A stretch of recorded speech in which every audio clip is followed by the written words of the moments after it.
Fala pessoal, estamos de volta com mais um episódio do Churrasquinho, Trade no Ponto Certo. Esse que é o evento que a gente reúne os nossos clientes e traders para trocar muita experiência e, claro, por que não, fazendo um bom churrasco e falando sobre o mercado.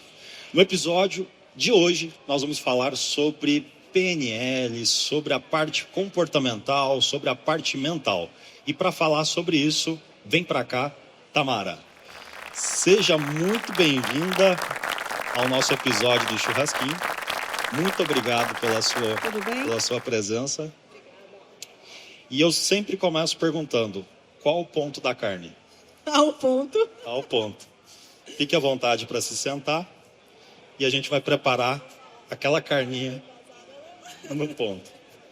Tamara, se apresenta para o pessoal que está assistindo, para o pessoal que está acompanhando mais esse episódio. Bom, meu foco atualmente na parte educacional é trazer conhecimento para os traders embasado em neurociência e PNL. Então a gente foca muito na parte comportamental do trader e hoje, junto com a Clear, a gente vem trazendo esse trabalho educacional focado nessa parte comportamental. Além disso, eu opero todos os dias, o meu foco é mercados futuros, então eu opero índices futuros, Nasdaq especificamente, e Bitcoin, aqui o BIT na B3. E aí a primeira pergunta que o Kim faz para a Tamara é, qual foi o estalo que te levou a focar na parte comportamental do trader? Foi porque você começou a operar? Isso aconteceu antes de você começar a operar ou depois de você se tornar trader? Bacana. De formação, eu sou dentista há 11 anos. Então, quando eu comecei a operar no mercado, fui logo atrás das técnicas. Fui estudar todos os tipos de técnicas que existem. Fui estudar renko, fluxo, análise gráfica. Consegui me encontrei na análise gráfica. E mesmo após ter uma técnica bem definida, ter um gerenciamento bem definido, eu ainda não tinha performance. Eu tinha um perfil muito agressivo. Eu tenho uma personalidade muito ativa, muito dominante, e no mercado isso se transpareceu de uma forma que eu acabei sendo muito agressiva e nos meus dias ruins no mercado, você falou do estalo, eu tinha muitos dias de fúria.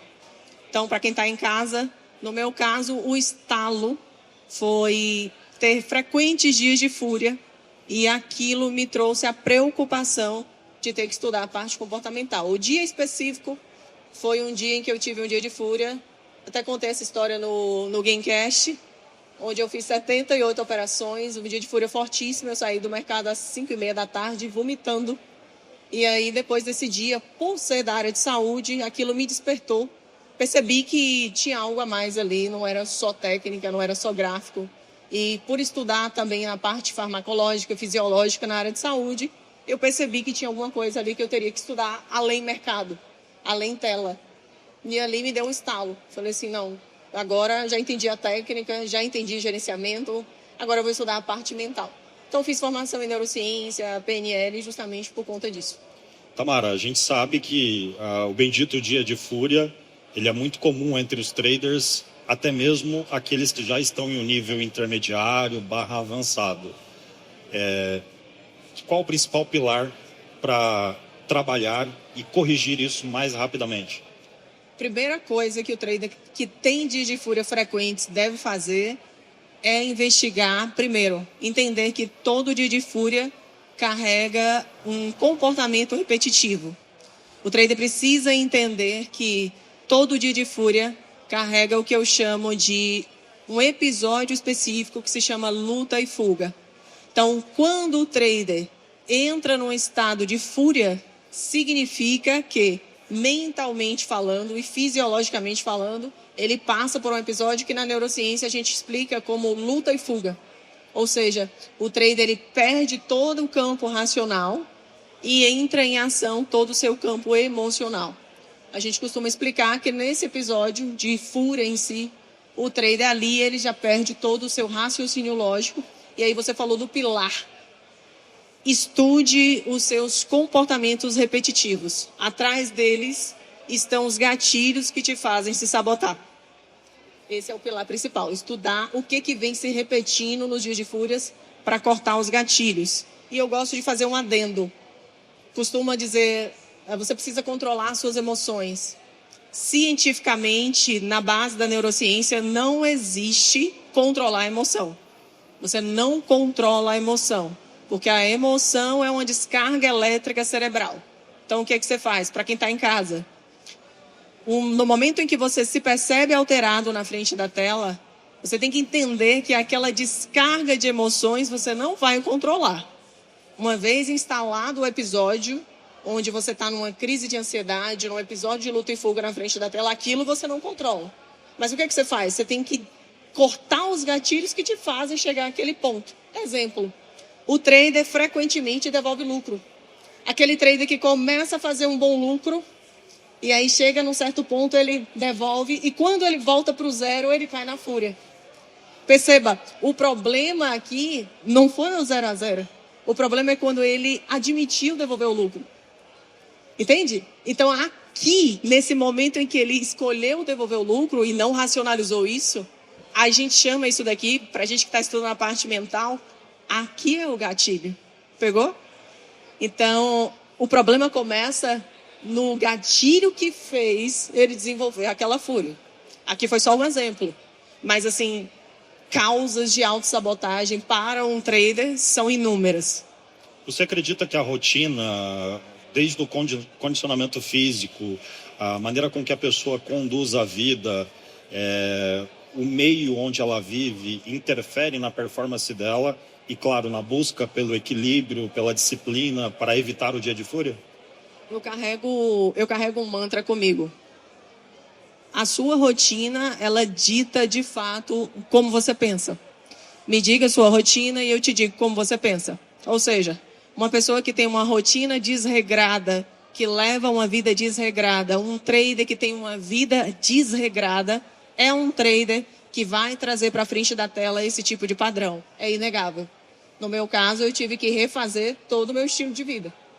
Então, com certeza absoluta, essa premissa de que você trazer os seus maus hábitos para frente da tela, com certeza vai traduzir de forma negativa no comportamento do trader. Qual a maior sabotagem que você vê no trader iniciante versus o trader que já está há 3, 4 anos no mercado, mas ainda não ganha de maneira consistente? Pega esses 2 exemplos para a gente. Primeiro caso, o trader iniciante. A maior autossabotagem de um trader iniciante é ficar trocando de técnica. Porque todo operacional tem sua curva de drawdown. Todo operacional vai ter uma fase boa e vai entrar numa fase um pouco ruim. O problema do iniciante é que quando ele começa a se deparar com loss, ele troca de técnica. Porque ele quer ir atrás de alguma coisa, no fundo, fugindo do loss. Então, a grande questão aqui é, o iniciante ele não entende que todo operacional tem sua curva de drawdown. E aí é onde entra a questão que eu sempre falo. Você precisa se tornar íntimo daquela técnica para que você entenda quando é que ela responde positivamente àquele ciclo e quando não. E quando mudou o ciclo. Eu costumo dizer, poxa, você é casado, você é casada, você sabe quando seu esposo ou sua esposa não está num dia bom. No mercado, quando você tem uma técnica onde você é íntimo, num ciclo ruim, você vai conseguir identificar quando o seu operacional parou de responder positivamente. E aí, Kim, no segundo exemplo que você falou, de um trader que já está há 3, 4 anos no mercado, qual seria a autossabotagem desse trader? Você fala no exemplo de ele ainda não está tendo resultados consistentes? Perfeito. Neste caso, é o trader que muitas vezes chega para mim em casos do trader que está obeso mental. O obeso mental, ou seja, ele já estudou de tudo, ele ainda não formulou um plano de trade específico e ele fala que tem... O que eu mais vejo é isso. Eu tenho um plano de trade. Eu tenho um plano de trade. Quando eu vou verificar, na bem verdade, ele tem algo muito genérico que quando a gente vai para o dia a dia, para o campo de batalha, a gente percebe que é algo muito superficial para que ele siga de forma consistente. E aí vem aquela história, no dia ruim, ele desvia do plano, porque ele fala, eu tenho um plano. Mas não, geralmente eles chegam para mim com um plano muito genérico. E pasme, Não é só 3, 4 anos, não. Recebo casos com 7 anos de mercado, 8 anos de mercado, passando por isso ainda. Perfeito. Tamara, aqui a carne geralmente é mal passada, mas, como você pediu ao ponto, fala pra galera se ficou do jeitinho que você gosta. Por favor. Turma, posso falar? Isso aqui é igual a entrar contra a tendência para quem é assador, tá? Fazer uma carne bem passada, para quem é assador nato, é igual a entrar num trade contra a tendência, tá? Mas, a pedido da Tamara, a gente fez aquela carninha... Dá ao ponto. Ao ponto. Dá ao ponto. Acabou. Aprovada? Aprovada, galera. Bom, né? Como você diferencia o autoconhecimento, a autoavaliação versus autoajuda barata? A gente tem hoje muitos profissionais que fazem um bom trabalho e outros que não fazem. Como que você diferencia isso e como que você direciona o público que está começando e que procura a sua ajuda? A autoajuda barata é você vender aquilo que funciona para os outros, mas aquela pessoa que geralmente vende uma autoajuda barata, principalmente na internet, é uma pessoa que, quando a gente vai perceber, ela não é skin the game. Ela não vive o mercado, ela não respira o mercado, ela não opera. Geralmente são pessoas que não operam de verdade. São pessoas que vendem uma realidade que não existe. E eu sempre costumo dizer o seguinte: se te disserem que é fácil, desconfie. O trading não é fácil. E o que a gente mais percebe é pregando na internet essa facilidade, esses resultados mirabolantes, que no fundo, quando a gente vai para o campo de batalha, a gente sabe que não é assim. Então eu costumo dizer assim, não é fácil, mas é possível. Aí você falou da autoajuda barata. Se você vê na internet alguém pregando facilidades e ganhos rápidos, com certeza essa pessoa está pregando esse tipo de conceito. A pessoa que trabalha com, de fato, você falou do autoconhecimento real, de você buscar algo que de fato tenha validade para o seu processo. Buscar profissionais que de fato, eu prefiro ir sempre pela linha do seguinte, ser congruente. Vender aquilo que eu faço. Vender aquilo que eu vivo. Falar do que eu faço. Não falar da boca para fora. Eu sou dessa linha. Então, assim, hoje, o que eu falo ali na internet é o que eu vivo. E os que eu não souber, eu prefiro me isentar. Prefiro não falar. Eu sou da linha da congruência. Falar aquilo que se faz. Viver aquilo que se fala. E percebo que, apesar de termos muitas pessoas hoje expostas, essa verdade ainda está em falta. Excelente. E muitas pessoas acabam tendo uma certa barreira por não acreditar que de fato funciona, talvez por, enfim, não ter exemplos reais, como você falou, enfim, você vive isso. Mas fica aquela pergunta, PNL funciona de fato? PNL pura, não. Assim como só técnica não funciona, assim como só gerenciamento não funciona, nada isolado funciona. É um tripé. Então, se a gente for separar uma da outra, não vai funcionar. A PNL é só... O que é PNL? Programação neurolinguística. É você coordenar o teu cérebro para uma determinada ação. É você ensinar o seu cérebro a trabalhar. Isso é PNL. PNL é você ensinar a sua mente a trabalhar de um jeito planejado, programado, com um objetivo claro. Mas só ela não funciona. Não faz sentido. Então, é claro que para funcionar, você precisa ter uma... Aí entra uma questão, inclusive, eu abro um parêntese. Se você estudar só a parte comportamental, por exemplo, e você tiver uma falha na técnica, a falha na técnica vai fazer o trader se sabotar. Se a ansiedade fosse um ponto de carne, qual seria esse ponto para você? Mal passada? Tá aqui, tá? Mal passada. Mal passada, eu imaginei. Tem como saber se a operação tá crua ou... Tem como saber se a operação tá crua ou passada do ponto de vista emocional? Já estando na operação. Depende do que... Qual o seu conceito de crua? Perfeito. Porque assim, ó, veja bem, pra você é bom, pra mim não. Aí a gente esbarra no perfil, né? Exato. Tem o perfil que tem mais aptidão a risco, que vai deixar a operação correr mais, que vai deixar voltar contra mais, mas tá tudo bem. Porque assim, tudo depende. Essa percepção vai mudar, né? A questão toda é o que significa pra ti, porque pra mim é diferente. Muito bom. Você já teve alguma experiência do ponto de vista de sabia o que tinha que ser feito, mas não conseguiu colocar em prática depois de já ter atingido um nível mais profissional, um nível mais avançado no trade? Comigo ou com algum aluno? Com você mesmo. De eu não conseguir ser fiel de alguma forma àquilo que eu planejei? Perfeito.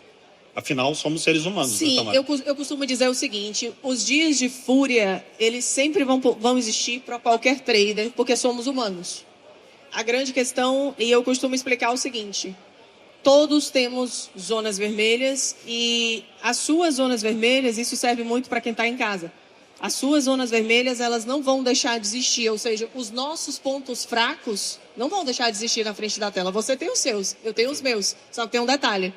Você sabe lidar com eles e eu sei lidar com os meus. Os nossos pontos fracos hoje, eles estão mais submersos. A gente consegue lidar melhor com eles. A gente tem dias ruins. Eu tenho e você tem. Mas com certeza não como antigamente. Porque a gente sabe o momento ali de falar, opa, daqui para frente já não sou mais eu. É hora de abaixar a cabeça e sair do mercado. Então hoje em dia eu costumo até classificar. Dia bom, que é o dia tudo tranquilo, dia fácil. Dia difícil, que é um dia que você sai cansado, mas ainda assim você sai no positivo. Dia ruim, que é um dia em que você quase beira uma fúria, e o dia de fúria de fato. E eu costumo dizer para os meus alunos o seguinte, a decisão de deixar um dia ruim virar um dia de fúria é nossa. Aí respondendo especificamente a sua pergunta, hoje em dia eu não deixo um dia ruim virar um dia de fúria. Eu paro no dia ruim. Então, essa humildade, esse treino mental eu adquiri.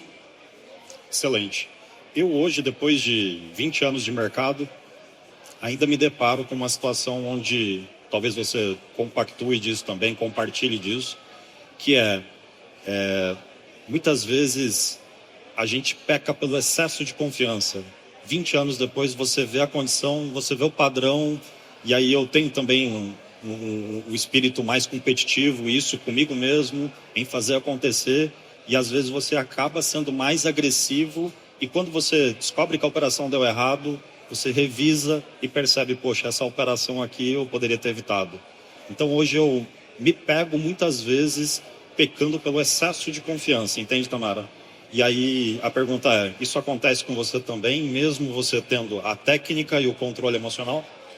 Acontece, mas eu me tornei muito vigilante quanto a isso. E o que você está falando não é incomum. Recebo vários casos de traders aí há 8, 10 anos de mercado que passam por isso.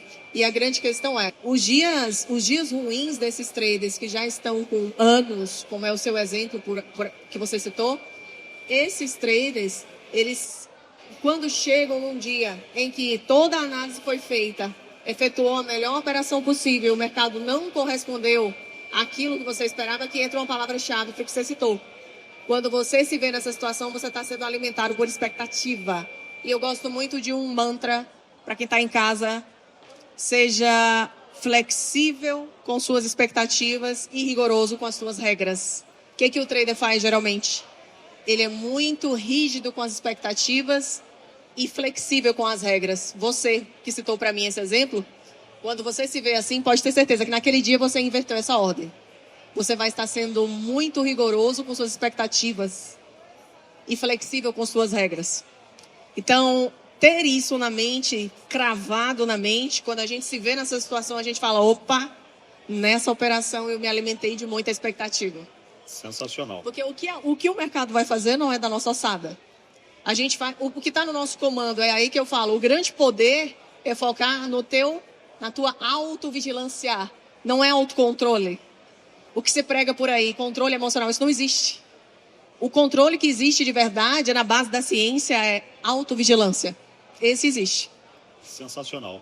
Tamara, todos os nossos convidados, eu faço a mesma pergunta. Para quem está começando, qual a experiência vivida da Tamara que se transforma em mensagem? Faça isso, vá por aqui, não faça isso, enfim, a dica de ouro da Tamara para quem está iniciando no mercado. Primeiro de tudo, básico, encontrar uma técnica que você se sinta confortável. E aí eles me perguntam, como é que eu sei que eu encontrei a minha técnica? Aí eu falo, ela precisa ser clara, simples e confortável. Se ela não atender a esses 3 fatores, ela não é para você.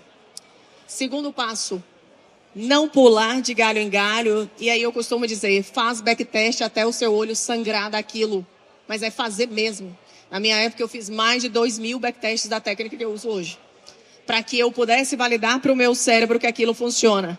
Porque de nada adianta você me ensinar a sua técnica, você domina. Se eu não validar para o meu cérebro, nada feito.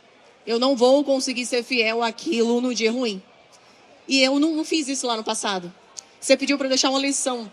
Não faça isso, não cometa um erro que eu cometi. Eu fui logo muito skin the game, operar algo que alguém me ensinou, mas eu não tinha validado. Esse foi um grande erro.